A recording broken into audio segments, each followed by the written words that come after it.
Hey, how's it going, guys? This is Josh. And I'm Jordi, and you're listening to Punt, Win, Repeat. Josh, you want to tell us what we're doing today? It turns out that someone's a little stud and did good in a tournament. So we're going to go over the matches and how everything went from the perspective of first in Swiss player, Jordi Palaio. I was basically first in Swiss this entire tournament. This is the Steel City Spectacular 20K. It was the largest CDH tournament to date. I feel like I say this all the time. That it's this, we played in the largest CDH tournament to date, and it's like every 3 or 4 months, it always happens. We'll see how long it takes to break this record, but 513 players is nothing to snuff at. Let's look over.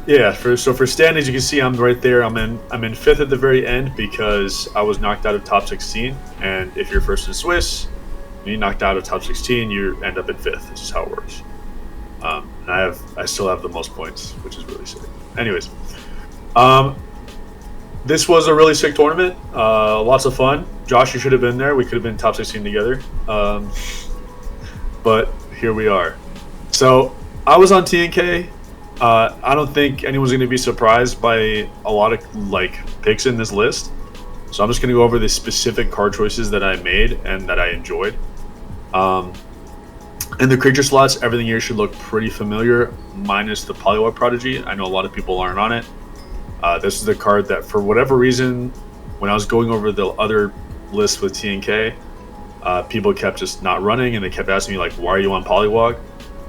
This card is just, it's like a 2-mana Rhystic Study in the late game. You put it out, you play Tymna, and all of a sudden it's half a Rhystic Study. If it gets to 2 counters, it's just every time someone casts a spell, you draw a card. Yeah. Card is very, very powerful. I don't really care that it's a force draw because my main win lines are typically Breach. So that's why Polywog's in the list. Also, it's a blue card. I love having a solid blue count for all of the Force of Will effects. So go through the creatures. I think that's the only thing that should really stick out to people. Everything else is pretty standard. Oppo comes in and out depending on what kind of list you like. I like that it's a stacks piece that also can just win the game flat out. I was expecting to see a good amount of Gifts and Given decks. It's good against Thrasios, good against Intuition. So that's why it's still in. In the sorcery slots, everything there should look pretty familiar. You may notice that I am not on Diabolic Intent. I don't like that card. I don't like sacrificing some of my very, very powerful creatures in order to get a DT. I would rather, pay 1 more mana and play a Praetor's Grasp, or pay 2 more mana and play a Beseech the Mirror. The big things there, Diabolic Intent requires the mana investment. People don't think about it, but you do have to still pay an extra mana at minimum in this deck because you are on the 1-drops. And those are some of the best. Esper Sentinel is a fish. It really is. People look down on it and they just don't pay for it, and you end up drawing more cards than fish sometimes. So it's a real cost to sacrifice any of these creatures. And your Diabolic Intent ends up costing not just the 2 mana plus sacrifice a creature, it's 2 mana, but you also had to invest a card and a mana into it. So it's at minimum you're using, it's discard a card, pay 3, search your deck for a card, which at that point I'd rather just play Praetor's Grasp. There's also hyper-specific and then Beseech the Mirror is on the other side of that. I was going to say, there's hyper-specific scenarios where you have Orcish Bowmaster token or Voice of Victory attacks, and you can sacrifice one of the warriors. But if you're playing it for those specific synergies, I super agree. You don't want to sack any of your value pieces. There's not any creatures in here that you want gone. If you're building around that specific scenario, you're kind of just doing it wrong. You also end up in these weird spots where now you have Tymna in play and Diabolic Intent. But if you sacrifice your Tymna, now your Deflecting Swat, your Fierce Guardianship is down. Yeah. And that feels fucking terrible. Where on the flip side, Beseech the Mirror is doing something very similar, but instead of sacrificing a creature, you're sacrificing an artifact. Yeah. And there's plenty of rinky-dink artifacts you want to get rid of. If I'm sacrificing Forward Stone, I still feel fine. Mana Vault, I still feel fine. Any of my treasures, I'm cool. Grinding Station, I'm cool. You're also on Tithe, so so many times where, yeah, like if I need to get rid of like Smothering Tithe treasure or whatever it is. I mean, I've had really interesting scenarios where I go, I'm gonna upkeep Born with Fish in play, and I'm able to Beseech, sacrifice the Mystic. Like some weird stuff kind of just pops up, and it's just been better for me. And then when you look at it from a mana cost perspective, sure, it costs 4 mana, and you have to sacrifice an artifact. But the spell that you're casting ends up being free. So, at minimum, you are paying DT cost for DT effect. Like, if I'm sacrificing a treasure to go find Breach, I've already paid for the Breach, essentially, with this Beseech Lord. yeah. So the only thing I have to worry about is the sack. So whatever it costs me to put the artifact into play is what I'm doing. And a lot of my artifacts are mana positive. Yeah. So versus mana negative with my creatures. So it just feels cleaner when I'm doing Besiege. So those I think are the 2 weird picks. I guess Mnemonic Betrayal too. Some people aren't on Mnemonic Betrayal. But when I'm expecting to see a lot of TNK, I'm expecting to see a lot of Breach decks. Mnemonic Betrayal is like the best Yawgmoth's Will you'll ever cast. Super agree. That card will just win games. I was playing a Wednesday weekly yesterday. That card just I wheeled, I drew the Mnemonic Betrayal, and all of a sudden I just had everyone's deck in my hand. It was just ridiculous. Going down to the instance, some specific card choices here. I think Bolt is going to stick out to a lot of people. I think Bolt has just been a fantastic spell. I mean, it's not just removal; it is player removal. We're in a format where I think that Necro is like better than Ad Nauseam, and that card just beats Necro. Like people get too greedy; they don't stay at 4 life. You bolt them, and now you've turned off Force of Will. You've turned off like Mana Confluence. You've turned off a lot of things that all of a sudden now they can't do them anymore. Their fetches just don't work. Yeah. So I really like Lightning Bolt, not just for the Necro decks, also for the creature decks. I was expecting to see a lot of Thrasios, Kinnan, these like little rinky-dink creature decks, along with Tymna. Honestly, you bolted Tymna, you still feel good. It came up in a couple of games. I'll get to those in a second. And card's just powerful. It's super flexible. It does everything you need to. And then 2 cards that are missing here that a lot of people might be like, why are these not here? Culling the Weak, for a lot of the same reasons that Diabolic Intent's not in the list, Culling the Weak's not in the list. It is mana. The deck does struggle to make mana a lot of the time. But it is mana that comes at a real cost.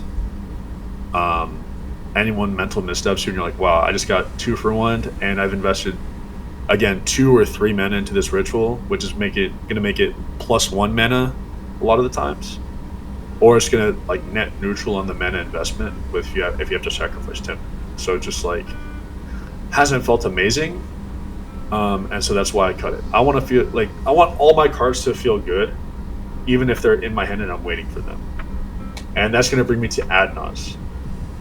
Ad Nauseam, for whatever reason, at least for me, it's been a very difficult spell to cast early, and a very difficult spell to resolve.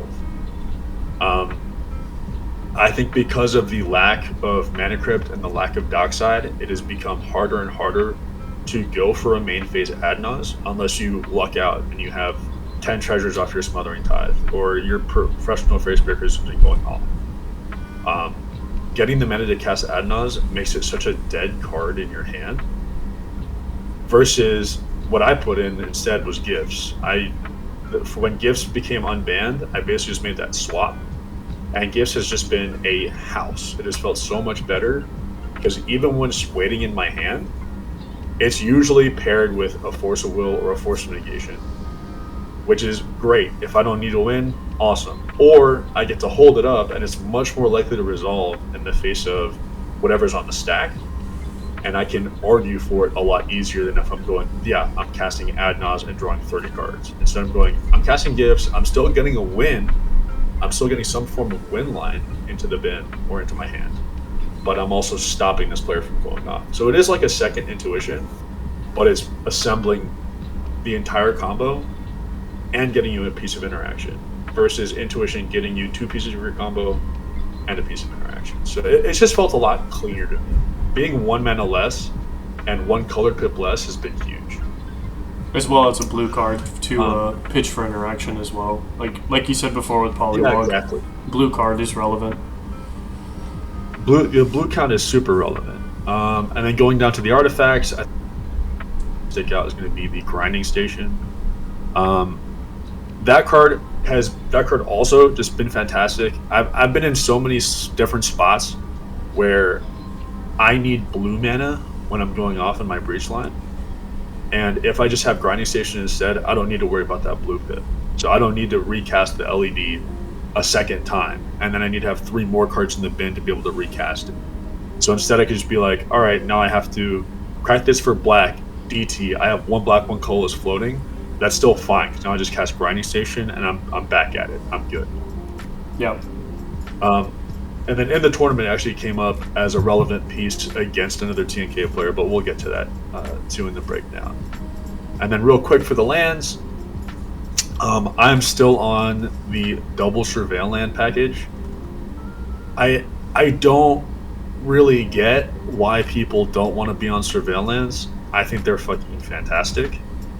All of my fetches are at least getting 4 colored sources. They are all counting towards my breach count if I need to put a card in the bin to make my breach work. Not just that, the Surveil lands make all of my fetch lands now not just color fixing, but now they're card selection, which is just so powerful and so relevant in these games. Especially if you end up top decking or whatever. Like there's been multiple opening hands where I have fetch land in hand, and I keep it because I know that even though I don't have a turn 1 play, usually fetch plus Surveil is good enough to get me to where I need to be. So that's a quick just rundown of the list. We'll move on to the matches now. Unless you, Josh, did you want to go over anything from the list that you felt like I didn't cover? Not really. I mean, everything you said makes sense. The only comment I really have is on Beseech specifically. I think a lot of people, I guess Beseech versus Diabolic Intent, it's a really, really good point to think about total mana investment for your spells. And thinking of Diabolic Intent as a separate Demonic Tutor is not really accurate. The only world where Diabolic Intent is specifically Demonic Tutor is when your deck takes advantage of it. So something like a Timna Dargo, where it plays a lot of like 1-cost cheap creatures that you get value off of dying, you don't really care as much because your total investment is, at the end of the day, 3, and then you got upside for killing your thing. Beseech the Mirror, a lot of times... Dargo, it's like pure profit because now your Dargo costs 2 less. Yeah. So a lot of times it feels so free. On top of that, too, if you think about Beseech the Mirror versus even Demonic Tutor is any card in your deck plus 2 mana. So if you get Breach, it's essentially playing a 4-mana Breach over 2 casts, right? Beseech the Mirror is a 4-mana Breach, and you sacrificed a thing, but it was 1 card and you paid all the mana up front. There's obviously upsides and downsides to that, but Beseech the Mirror can also be a 6-mana spell, 6 mana worth of value, because you're essentially casting the Demonic Tutor to go get it, and then up to a 4-mana spell. So like this could be a Smothering Tide, this could be a Rhystic, this could be your Necro. Yeah. There's a lot of another thing I do want to talk versatility about with Beseech the Mirror specifically, and I guess most of my tutor package, is that these are all tutors that will win with enough mana with Breach. Yeah. So it's a lot easier to have multiple artifacts in play to just recast the Beseech the Mirror with Breach if I need to. Mm-hmm. Diabolic Intent, it's a lot harder when I'm trying to recast creatures to make it work. Yeah. The other thing I wanted to point out is on the gifts versus Adnaz question. There's kind of a nice thing too that you didn't really touch on, but it's obvious, your life total in gifts versus Adnaz. because Adnaz is pretty all in. It's similar to Necro. It's where it's like you cast it, you go really low on life, and you're probably going to win on your next untap. Gifts is similar in that you play it and you're probably going to win on your next untap, albeit with a lot less resources. But you're also not going to 3 to do that. And when you don't have to worry about your life total on Adnazes, you are open up to a lot more higher CMC spells. Like Deadly Relic suddenly doesn't look so bad. Force of Negation doesn't look so bad. Things like Besiege or like the extra Praetor's Grasp, you don't care as much because you're not worried about your life total. Obviously outside of Necro, but Necro is still 1 life, 1 card. Yeah, not just that, but I think, in my opinion, Necro is better than Adnaz, and I don't think it's particularly controversial, at least in our neck of the woods. Yeah. But I think that you're going to see, based off of how my games have played out, that Necro has just been a complete house. That card is just ridiculous. Yep. I would have to agree. Okay, let's get into the rounds. Also, Necro LED, Jesus Christ. That's ridiculous. Oh, yeah. All right, so my round 1, day 1, round 1, pod 29. We're looking at this guy, Damien Woodruff, is playing Cecily Wernog. Dame, really nice guy. I'm going second on TNK, the list that we just saw. Going third, we have Taka, and Taka is playing Inala, so that rhymes. And then last but not least is AJ Franklin. He was actually on Sisse. This guy, funny enough, we actually, or at least I remember him, he was actually at CCU, the first big event that we ever did. And he actually made top 16 there. So really cool, just reconnecting there. Just quick notes on the game. I kept a solid 7, nothing crazy. I think it was like a Ranger captain in it, but that didn't matter too much because after I kept, we actually went 1 around, like 1 turn rotation around, and then there was an early wheel into a Bowmaster that kind of just set everything in my hand just into the bin, just kind of reset the entire game. Now, what lucky for me is the Bowmaster pings all went at the Inala player. Thankfully, because what's nice is I'm not really an Adnaz deck, but I still am a Necro deck, and being able to tell people, hey, I'm not on Naz, is really nice. Not just that, but these players know how Sisse plays, or not Sisse, sorry, how Inala plays, and so being able to get rid of the cannon at the table, the turbo player that's literally just there to try to kill you, feels really good. I think that the Sisse player's decision to use their Bowmaster to kill off the Inala player, knowing that they're probably favored into the TNK Cecily matchup, where we're probably going to interact a lot, I think it makes a lot of sense. So that wheel ends up taking Inala out of the game, and the amount of time that it takes for the Inala player to get out of the game, I think 2 turns, just the pings and then untap swing, was enough time for me to set up Enlighten Tutor for an LED with a Necro in my hand. So what happens there is Inala player gets eliminated. The Cecily Wernog player goes up after the Sisse player, and they decide to DT for Bowmasters, setting up for a long game. Which, that's up to them. We talked about it after. Probably wants to get intuition there if they think that we're setting up for a mid to long game, or if they feel like they need to interact. Or they can go for a breach line there. But they decided to go for Bowmaster. They pass turn. I look at my hand. I have a Necro in my hand, and I have a Dark Ritual in my hand. So I feel like I have got enough mana to go off for just the Necro portion, but I want to make sure I can get double red or blue off of something. So I decide to Enlighten Tutor on end step for LED. I untap, I cast the LED. LED gets countered, which it's countered by Strixhaven, Strix Serenade, which for whatever reason is being more popular. I don't really get that.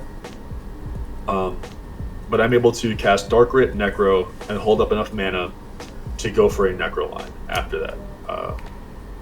I go way over the top on the Necro, and I'm able to kill my opponent. So that's how round 1 started. Just a great start. Necro gets me the whole way there. You may notice a theme as we go through these. As we look at round 2, you're going to see that Necro is also really relevant in my round 2. We have Ethan White playing Tasigur. I'm going second again, which, thank Christ. I got very lucky with the number of seconds I got here. Going third, we have Terra. And then last but not least, another TNK player in Ben Kessler. And I should have mentioned Alexander DeVoe was the one on Terra. I just went over their names. In this matchup, I'm keeping a 6. I wish I took a picture of my hands, but just to give you guys an idea of how many cards I kept in each round. Tasker is able to land a very early 1 ring and start drawing off of it. I keep like a midline hand, something that can get me into Necro pretty quick. Terra keeps a really fast breach start, and what happens here is Terra decides to go for it, realizing that if the 1 ring keeps on tapping, it's not going to be good for us. As they go for it, they did not count their mana, and unfortunately, they did not actually have the mana to go off.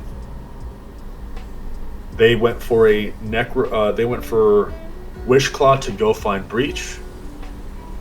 Breach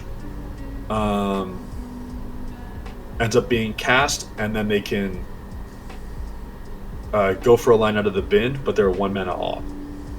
And because of this, it looks like Tasker didn't realize that they were 1 mana off, and they Otawara the Breach while the LED's on the stack, and they just have to pass turn.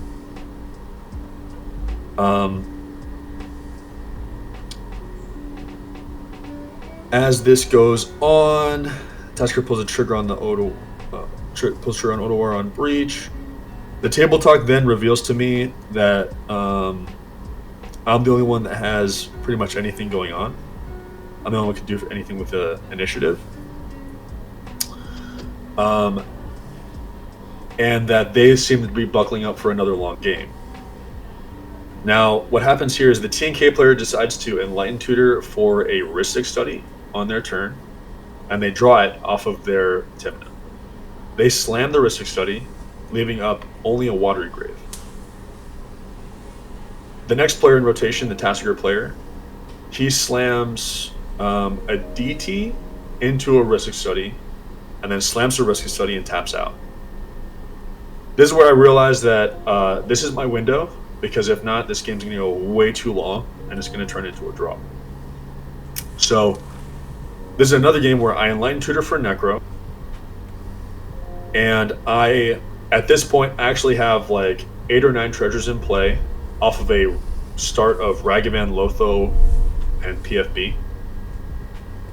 I Enlighten Tutor to put Necro on top.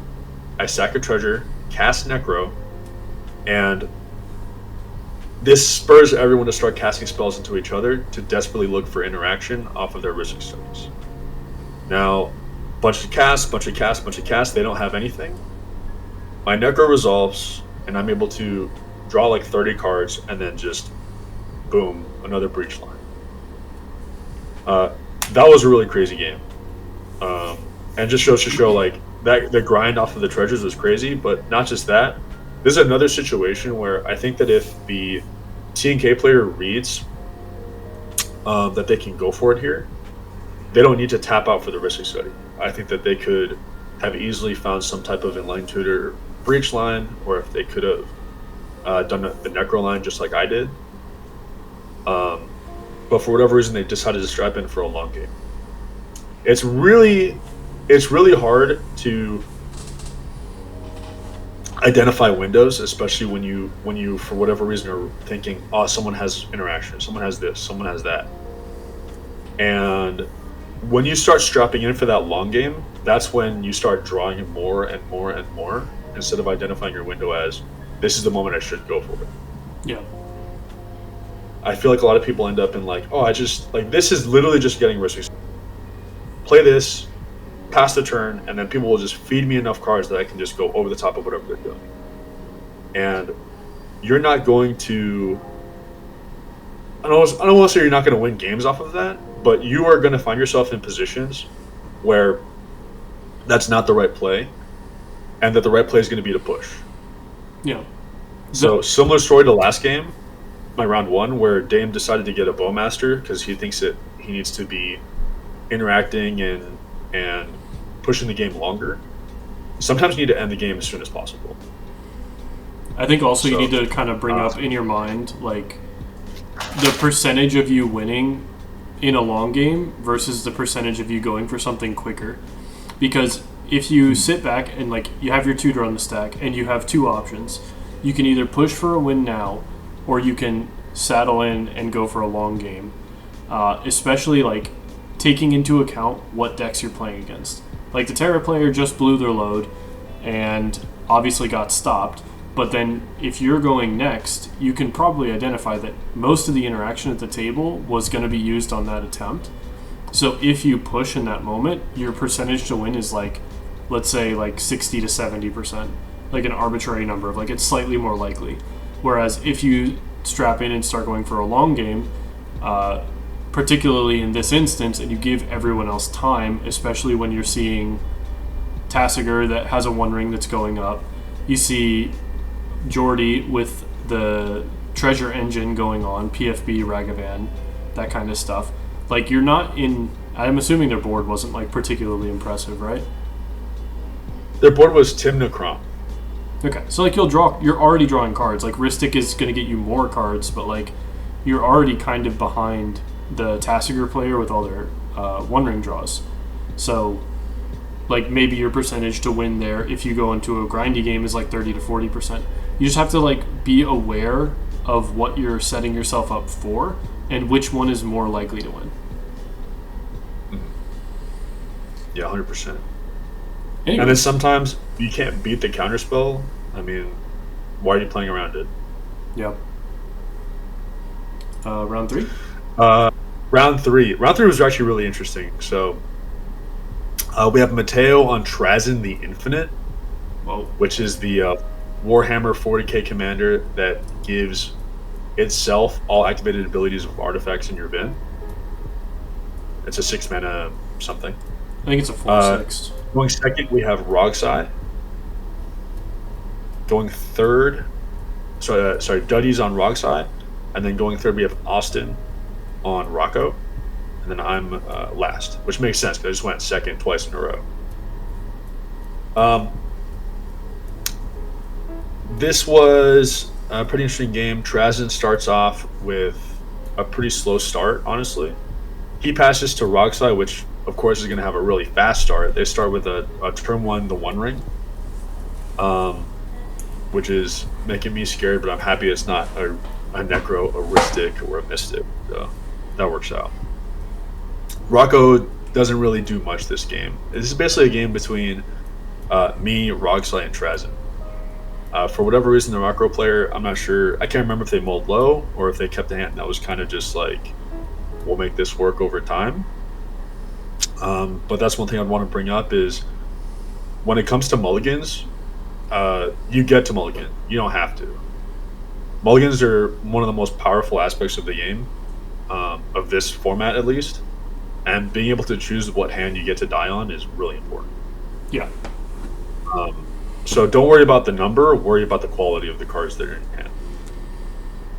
hand. I think a good point to that too, just on the mulligans real quick. If you think back to a lot of the games, I'm sure you've had them too, where you mulliganed low and you won the game, and you think about the hands above that you like got rid of, and how like some of them you look back and you're like, maybe I could have gotten away with that game, but you mulled low and got the good hand and got the win. Like that just reinforces the behavior too. So don't be afraid. Like, I've won games on mulls to 3 and 4. I know Jordi has too. Get the good hands, not the ones that you look at and you're like, maybe. That's it. Yeah, you don't know how many games, like, I can think of, I would rather keep like a 3 of Esper Sentinel, Plateau, Ragavan. I would keep that hand every day of the week over a 6 that's not doing anything, over a 7 that's not doing anything. Yeah, like 4 lands, like Mana Vault, and I don't know, some garbage.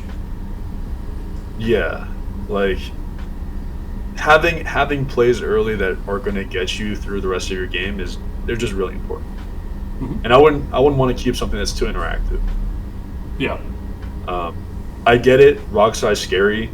You want to have a force in your hand or a mind break trap in your hand when they're trying to go off, but sometimes you just can't. And sometimes you just need to keep something that's going to have some semblance of a game plan where it's going to end with you winning.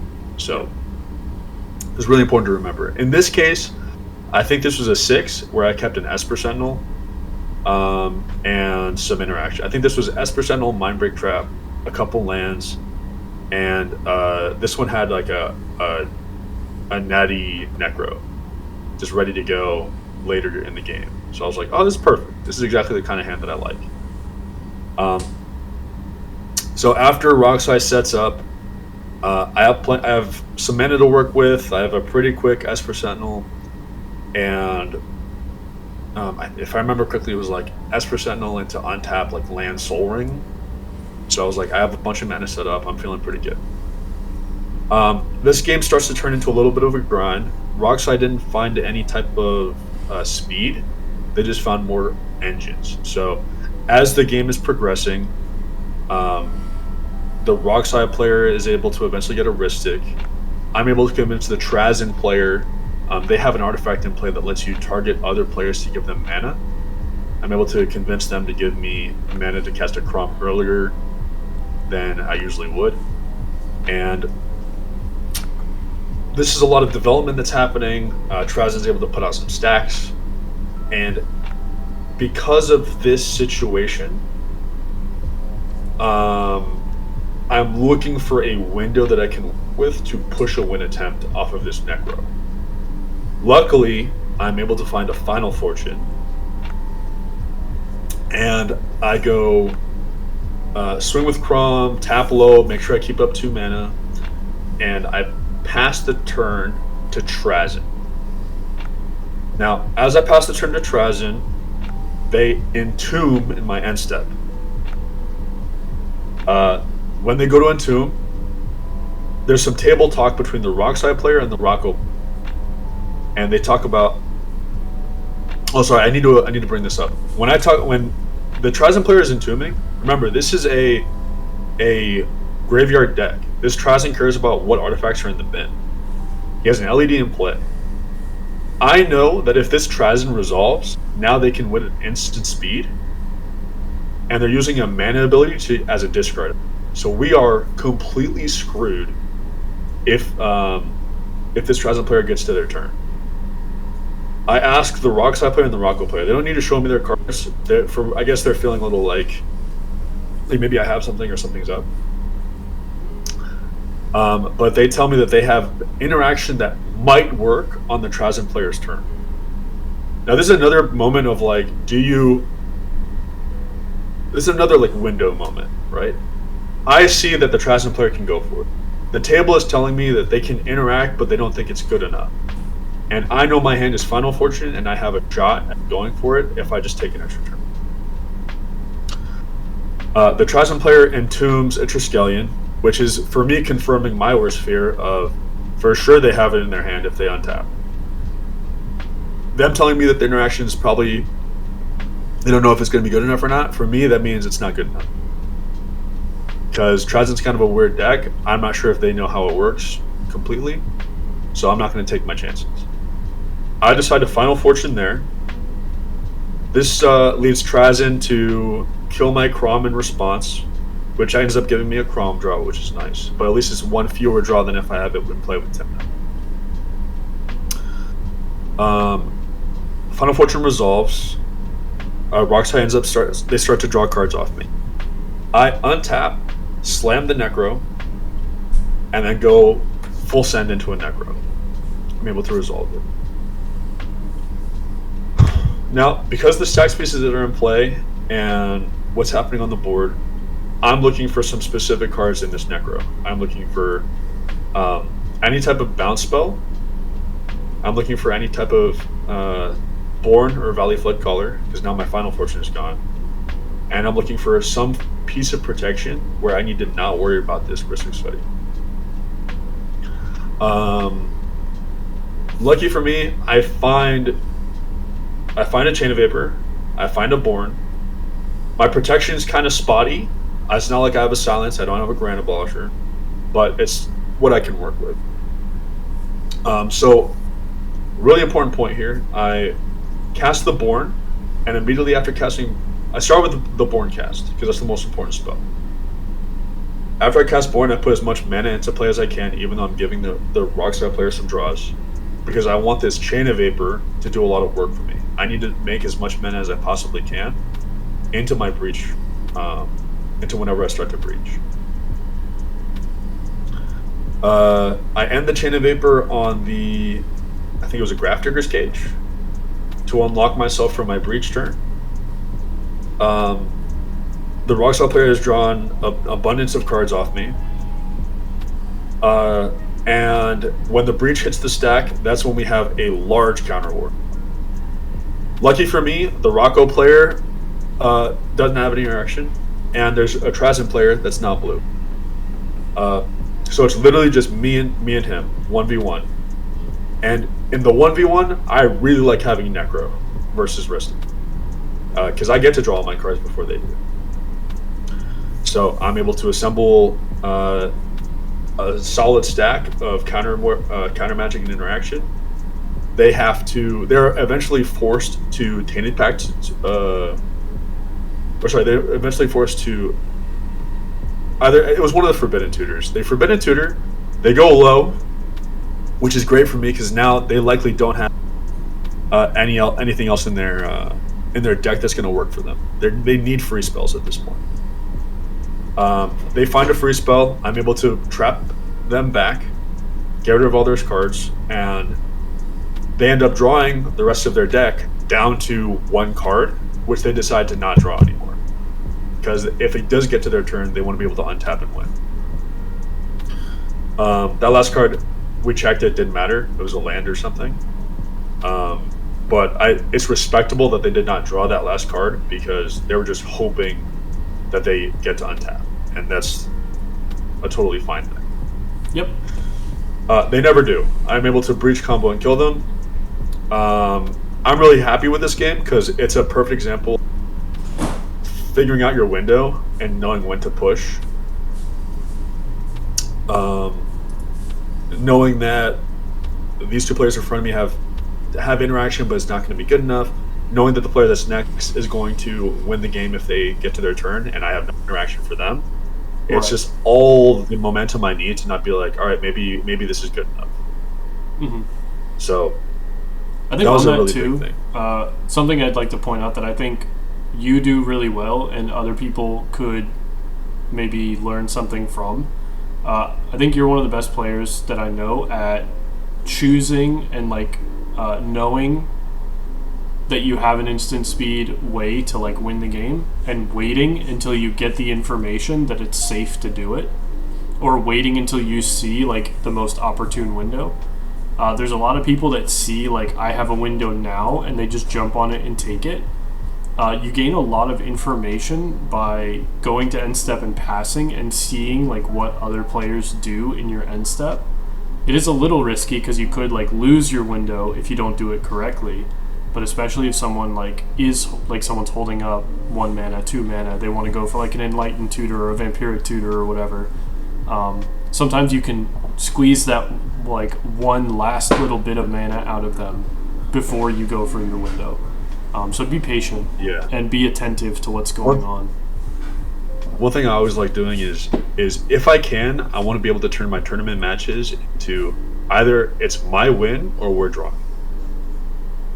Yep. If I can make this match into those two options and no other options, then I'm doing great. Mm-hmm. Round 4. You may recognize a name here.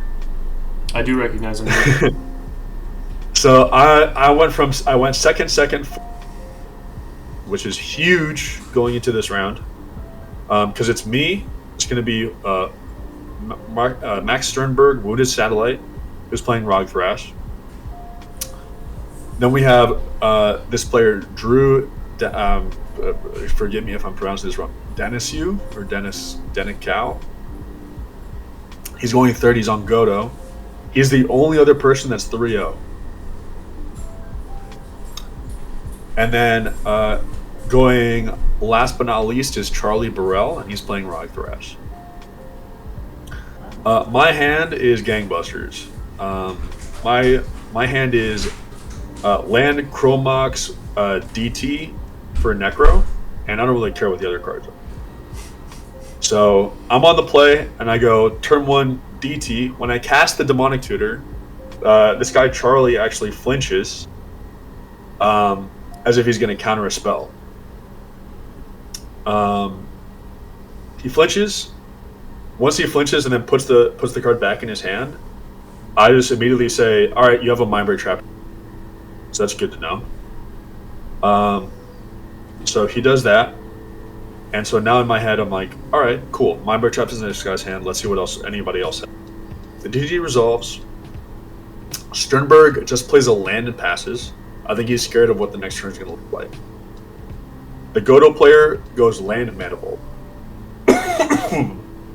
And then the Rog Cross player goes, I think he ends up going like land, and then he plays his Rog. I untap, I slam the Necro. I don't care. I'm running it out. I don't need to worry about Mindbreak Trap because it's not going to be my third spell. No one has anything, which is fantastic.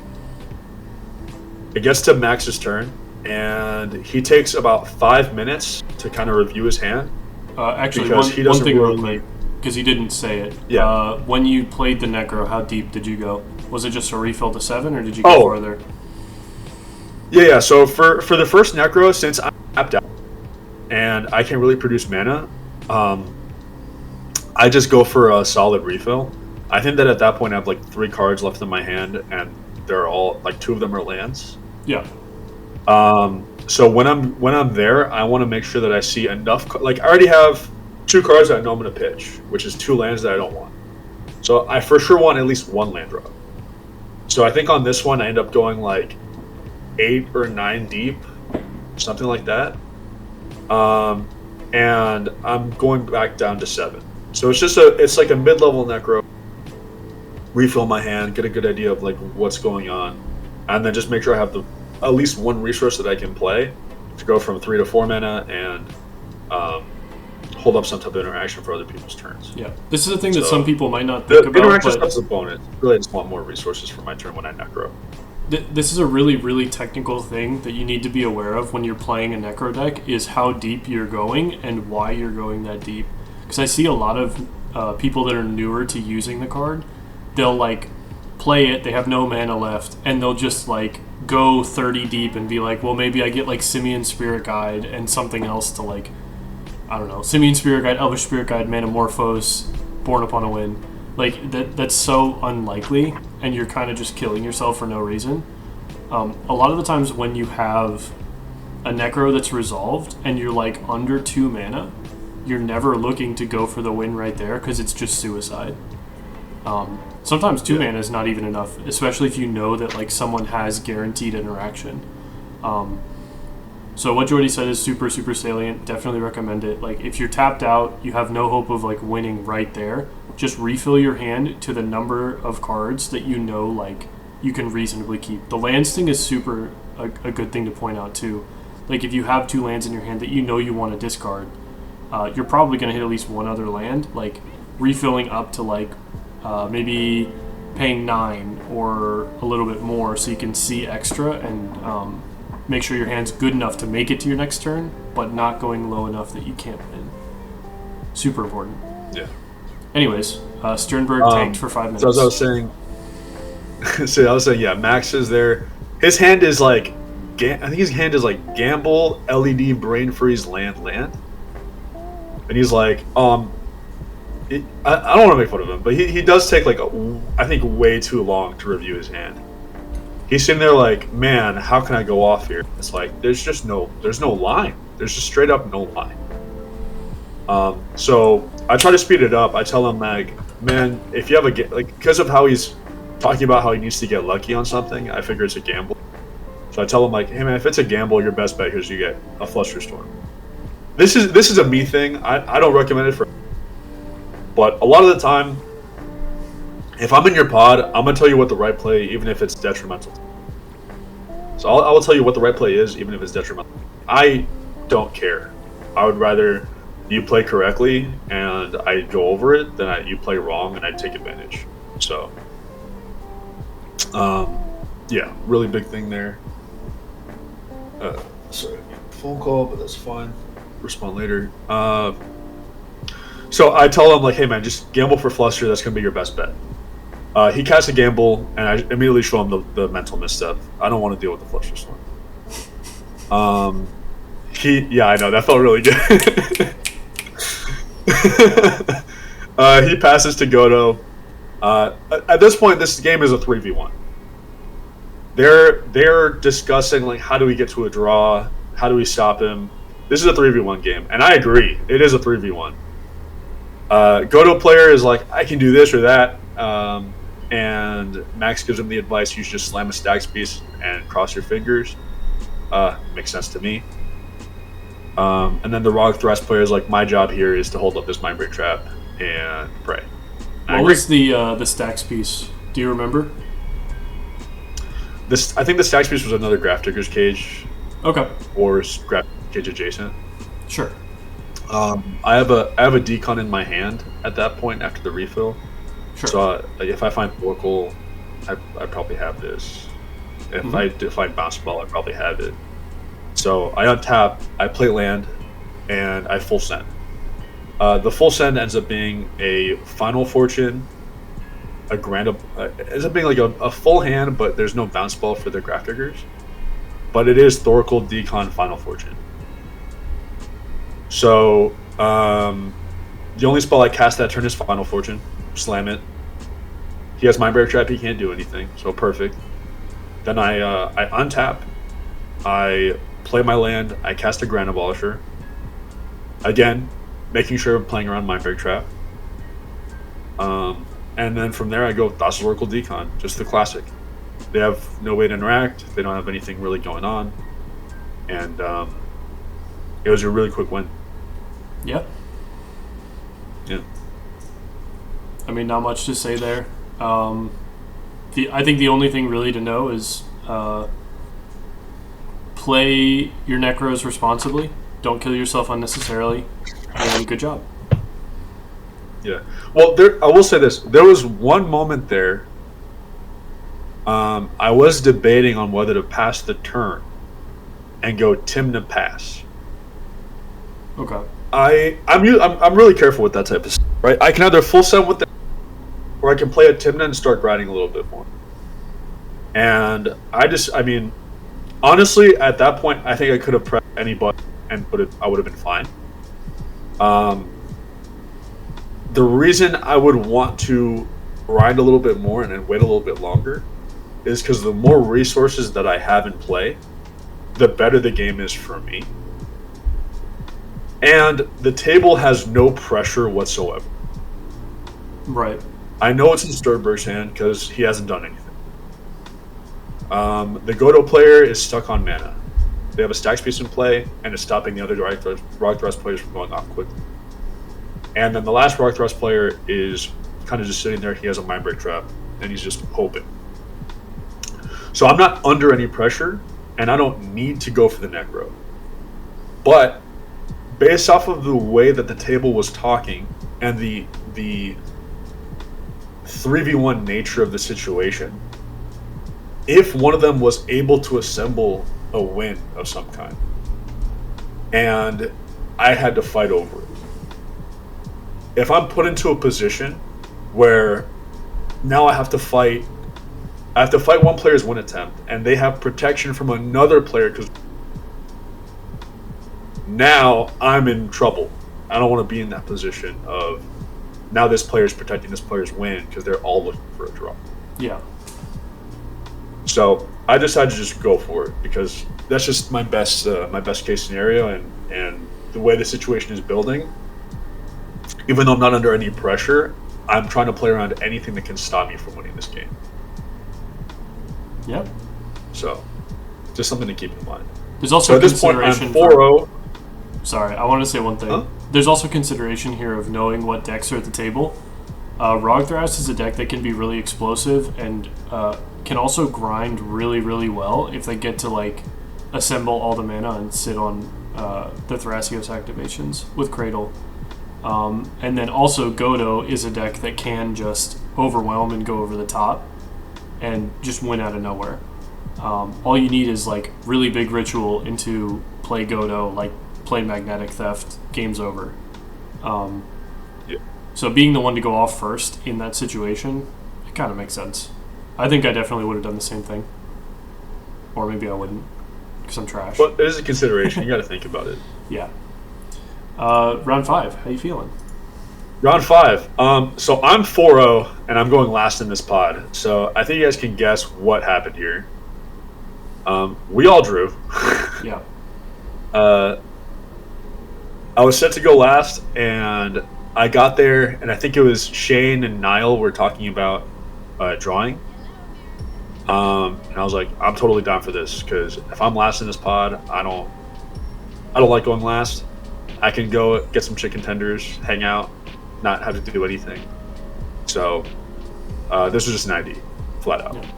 It's also I think that when you're that high in points, like 4 wins already is pretty close to locked as is.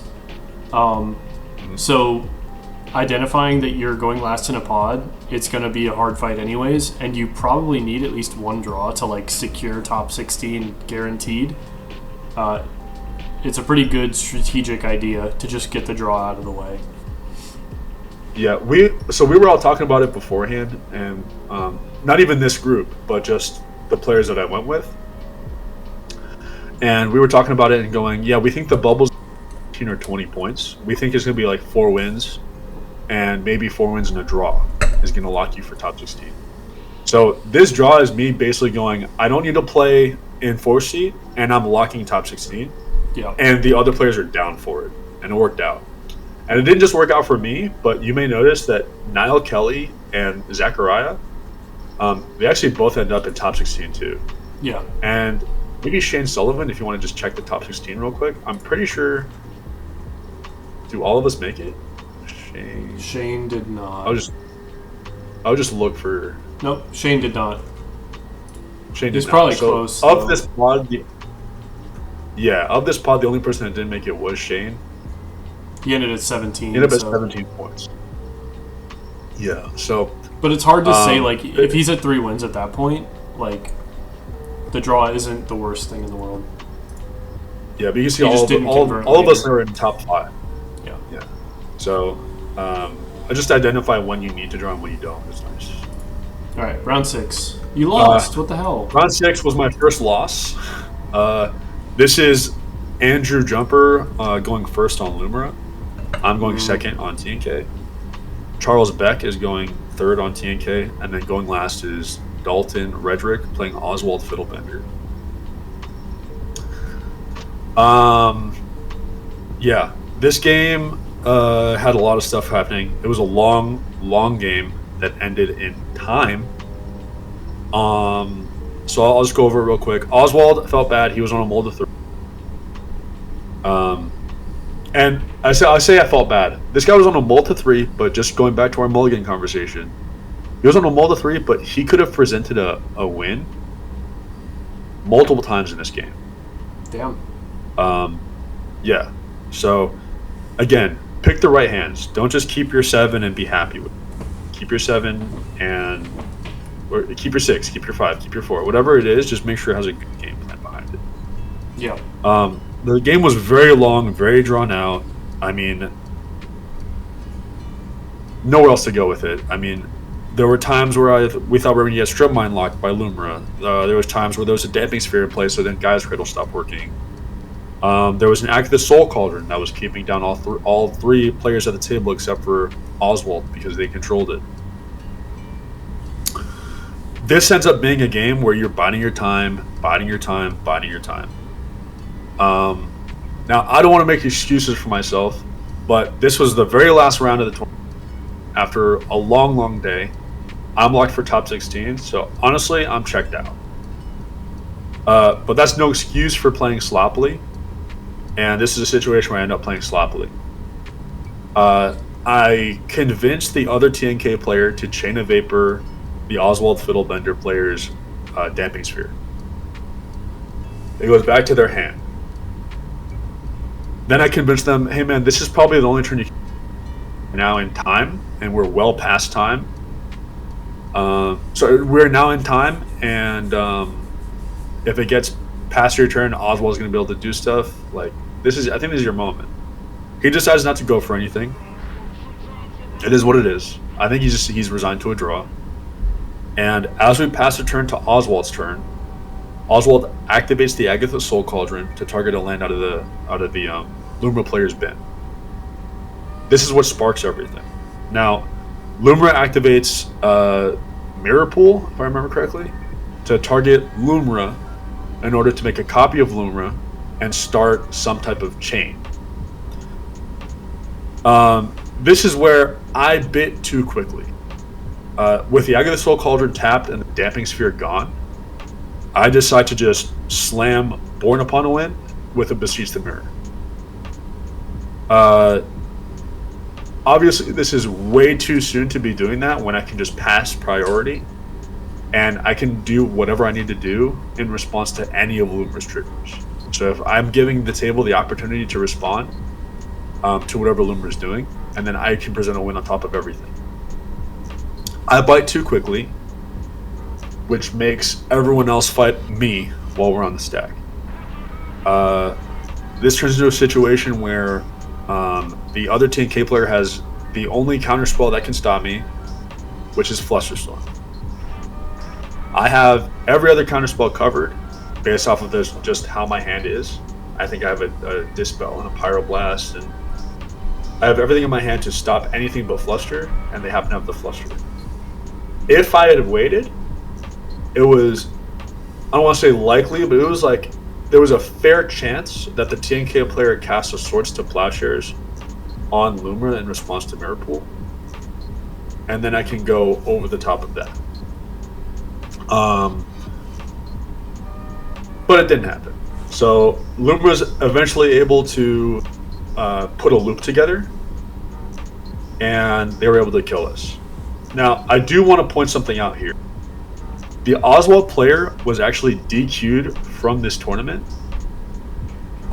in this round. And what happened was this. As the Lumra player is presenting their loops, they're not showing us a deterministic line to kill us. And they're creating an unknown number of zombies in between each iteration of their loop. Okay. With Field of the Dead, so, right? With Field of the Dead, that's okay. Right. Which Field of the Dead, Earthcraft to make mana. So they're creating an uncertain number of zombies every time they... Right. And their loop is not with Lumra because it's been turned off. I can't remember exactly how. And so they're doing it with the green creature that's like 4 mana, put all your lands back into play. Aftermath Analyst. So they're going through that and using a Surveil land to bin cards to cycle through their deck. Sure. As this is going on, in my brain, I think, yeah, we're dead. I know how this combo works. That's usually just how I am. If I'm dead, I'm dead. I don't care. Yeah. I'm still going to make you do it. I'm still going to want to see how you win. Show me the line. Yeah. But, yeah. This Oswald player, the reason they were DQ'd was because as the Lumra player was going through their lines and making an indefinite number of zombies, he kept saying, I'm sorry, I'm going to need you to play this out. I want to see exactly how I die. They kept saying, "I'm sorry, I apologize." Kept trying to check the clock, and because of this behavior, we had a judge watching it the entire time. He was eventually pulled away by the head judge, and we had to wait a while. And then when the judge came back, they interviewed us about how we felt about the pace of play of the game was and how that player was contributing to that pace of play. And we all felt fine about him, but unfortunately he was still DQ'd for slow play. Interesting. Funny enough, when the judge restarted the clock, while the player was getting interviewed and kind of chewed out, the Limber player had found his line to kill us, which was already in play. He explains the line. By the time he's done explaining, I think I have like one clarification question, why he needs a certain amount of mana. And it's good. We all admit defeat. The judge stops the clock, and then out of curiosity, we ask him.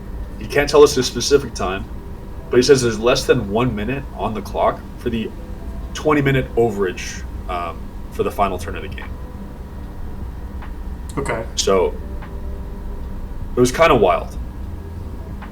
It feels bad for the Oswald player. I mean, it sucks. He didn't have any bad feelings.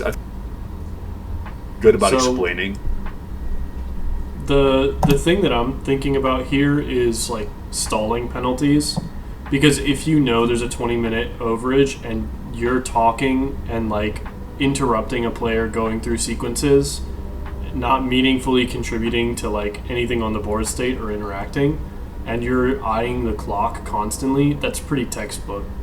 So I do, with like a big asterisk on it, because it's kind of hard to actually know without seeing it and being there myself.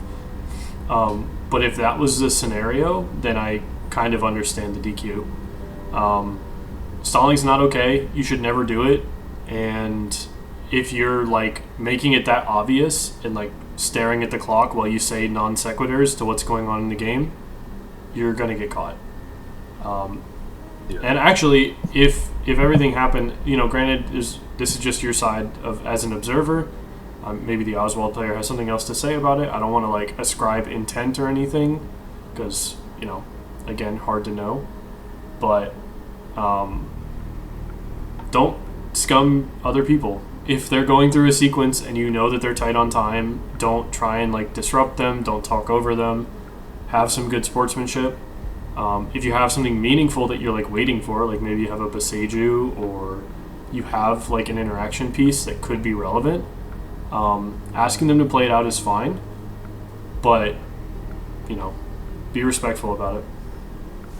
I think the way he was doing it, he was playing to his out of the clock. I mean, I don't think he wasn't trying to be mean or anything. Just throwing out my So, evaluation. Yes, he's playing to his out, but he's doing so in a way that is like metagamey and like very clearly stalling.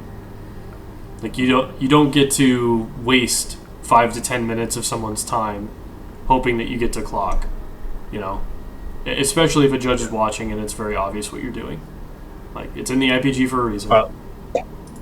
Let's get to day 2. Yeah. So we're also at an hour, so let's speed run. Yeah. All right. So day 2, it was a crazy game. Rog Thrash is going first. Coleman. I'm going second again. Going third, we have Kyle Harrison, and then going last, we have Tony Stevenson on Godo. This game was a slogfest. Godo gets out to a really quick early Godo. The TNK player, let me see.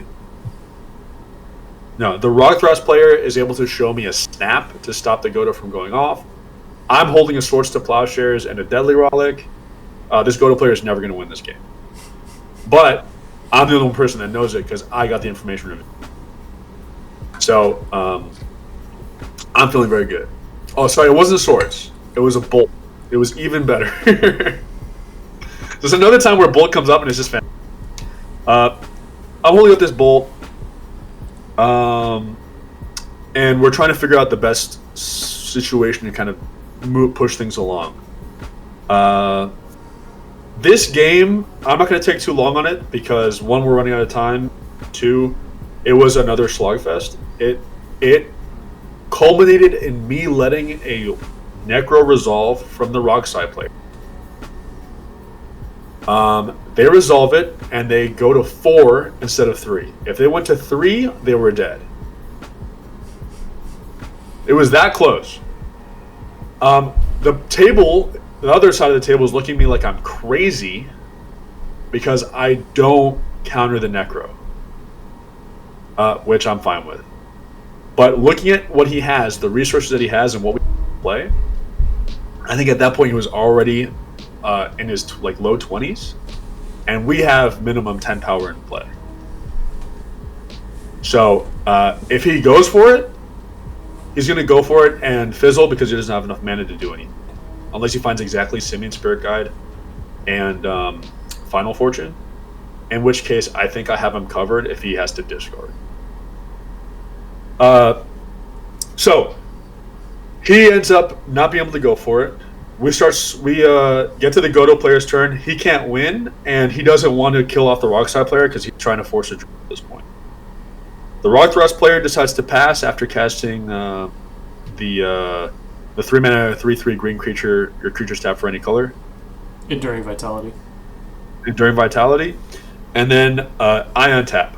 My untap leads to a really big stack. This actually, we have a picture of it. I think we might make it the thumbnail or not. I'm going to make it the thumbnail. Perfect. It is. It might be hard to see in the thumbnail, but it is a 20 spell stack with 2 Loth. I think there's 6 triggers in between. I think 2 Lothos, a couple of fish and Ristic triggers. A bunch of stuff is going on. This is the first game of the day. I'm again not going to make any excuses, but I missed playing this game. I'm trying to kill off in the picture. You'll see that it's in my combat step. I'm swinging out at the Rockside player, everything except for a Fairy Mastermind. If I had swung the Fairy Mastermind at them, I think I'd take this game. The Rockside player dies, and then the only person I have to fight with is the Rog Thras player. But it is what it is. I throw out a Bowmaster to try to kill him. I throw out a Bolt to try to kill him, and everything. The Rockside player is just surviving. He's trying to survive. We get to this 20 spell stack. The last thing on the stack is my Force of Will targeting a Villa Summer.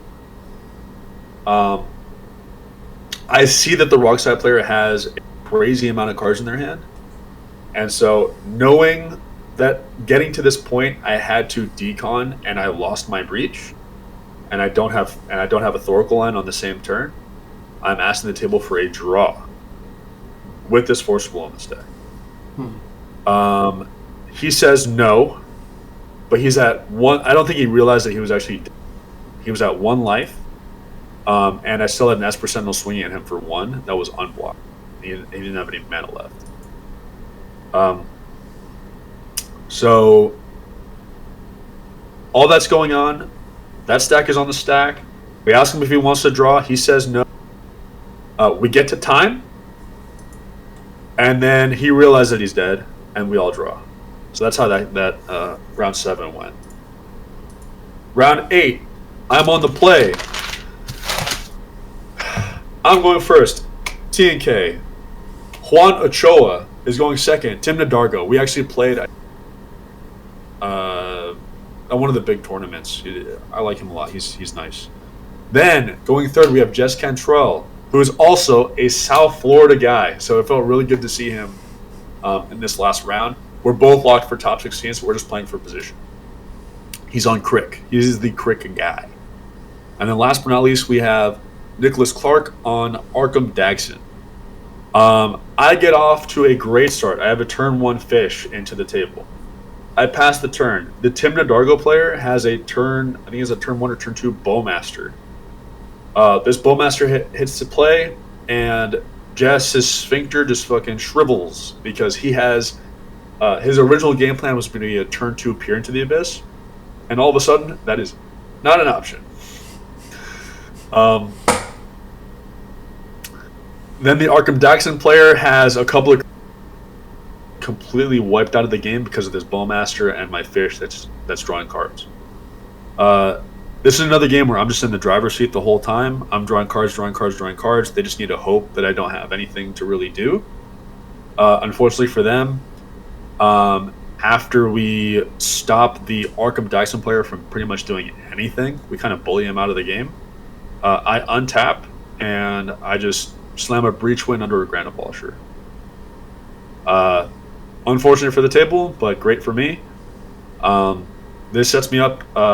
I think I was first seed the entire time after round 4 or round 3, something like that. I'm not sure if you can hit show all stats. I'm not sure if that's going to show any. I mean, I can see here, like, you're at 27 points.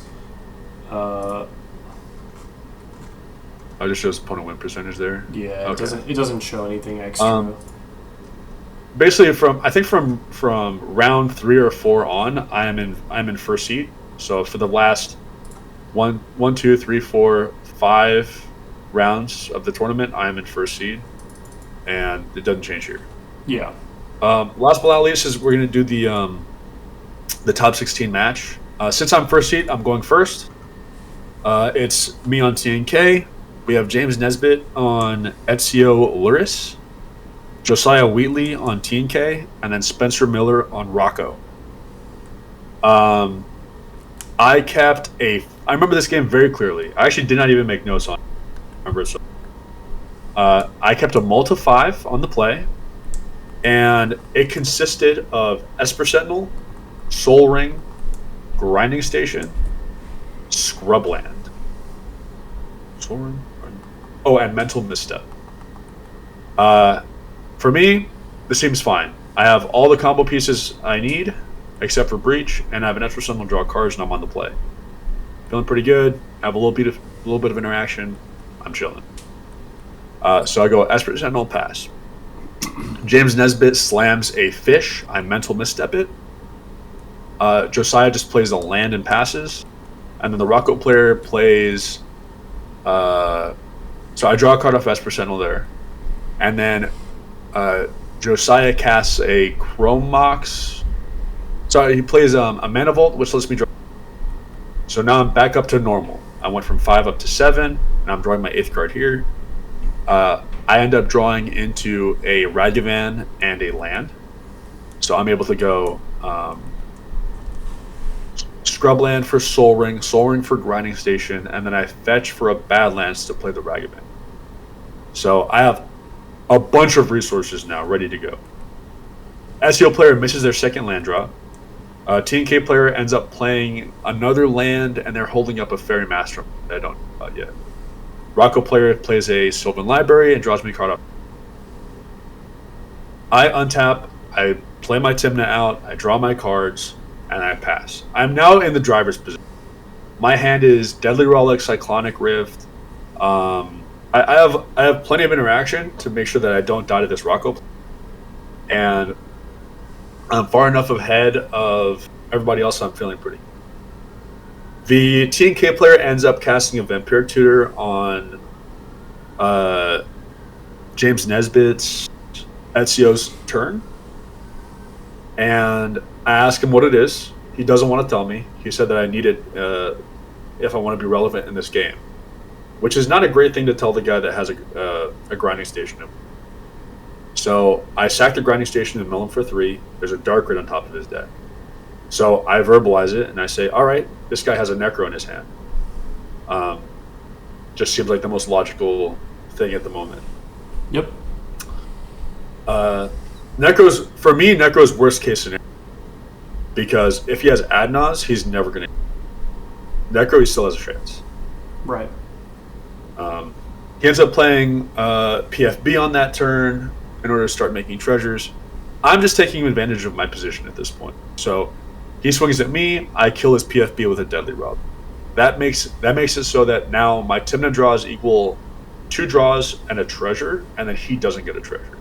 I'm fine making that trade knowing that I have a Cyclonic Rift, and the TNK player has revealed to me that he has a Sword Steel Pleasure. So, Rocco ends up playing Rocco and tutoring for Allosaurship on his turn. I untap. I decide to slam. I believe I decide to slam a Crom here, and I have 2 treasures and a land up. That's enough for the opposition agent that I have in my hand. It's also enough for Cyclonic Rift. Again, just worried about this Rocco player doing anything. I pass turn. The Ezio player again, or actually hits their land drop this time and then has to pass. The other TNK player slams Necro. I have Fierce Guardianship to counter it. They don't have any responses, but they do have a Plateau up. On that player's end step, the Rocco player casts a Worldly Tutor that's uncounterable. Now, there's a couple different ways I could have played this. I just don't even think about it. I just slam the opposition agent because I'm feeling so good about this game. I slam the opposition agent. The TNK player diagonal to me looks at the. At first he goes, okay, that sucks for you. And then he goes, wait a second, I have the Sword Steel Pleasures in my hand. So we talk a bit. I tell him, I don't really care about this world. I just care that it's not winning the game. And so that's what I express. I say, hey, you can get any creature you want out of his deck. Like, you can control me. I don't care. I don't care about this Worldly Tutor whatsoever. I just want to make sure he doesn't win the game uncounterable. Right. I'll source up for their play. I'm making my case. I'm pleading my case.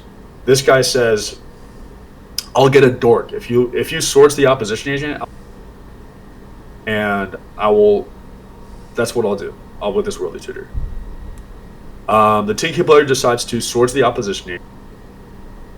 The Rocco player untaps. He gets a dork, just like he said. Untaps, draws the dork, casts Grand Abolisher, and then casts Vivian on the hunt as a birthing pod, and then proceeds to go for a uncounterable birthing pod line with a Grand Abolisher in play. It's unfortunate. I mean, I felt like I pleaded my case the best I could. I think I could have, said 10 different things. Maybe I get there, maybe I don't. I will say, to be completely fair, if he doesn't swords the Oppo, I am so far into that game that there's no shot that anyone else comes back. It's just happenstance. It is what it is. And that's where I went out in this tournament. Yep. Yeah. It is kind of a heartbreaker, but it's also like the results before that speak a lot to, whoa, all of a sudden I can see you. Yeah, I know it's getting dark there. It's one of those things where it's like, sometimes even when you have the world, a couple of like little things end up losing you the game. In that scenario, would we talked about it earlier, like days ago, but you want to speak to maybe like holding the Deadly Rollick or having more interaction later? You explained it to me, but just explain it again. Well, what do you mean holding interaction later? So you used the Rollick on the Professional Facebreaker earlier in the game, even though it was basically kicking someone that was already down. Oh yeah, I was just pushing my position there. So I was at that point. I'm not, since I know that there's multiple pieces spread out at the table. I'm turning the one removal spell in my hand into card draw and mana advantage because I don't need more removal. I need more ways to win the game. Yeah. So even though it's me kicking I told them while I was there, I said, I know this is aggressive. I know that this is very bad, but I think this is correct, and this is why. And I'm doing it. I don't explain why I'm doing it because the more I explain, the more knowledge they gain. And right now, I have the most information at the table, and I have the most resources at the table, which is a great spot to be in. Yeah. And yeah, sometimes a removal spell isn't just a removal spell. Sometimes you have to look at it as, what is this generating for me? Yeah. So that's fair. Well, either way, it's still a good finish, and you were in the money, paid for the trip, so yeah. very cool. Well, Yeah. So if you guys have any questions about it, or if in detail, one of the players that I played against, drop a comment, message me on Discord, whatever it is. You know we're around. yeah, join the Punt Win Repeat Discord. We have our shout-outs now. We have our monthly tournament coming up on September 6th. We have a bunch of dual lands up for grabs in Winter Park, Florida. Information's in the Discord.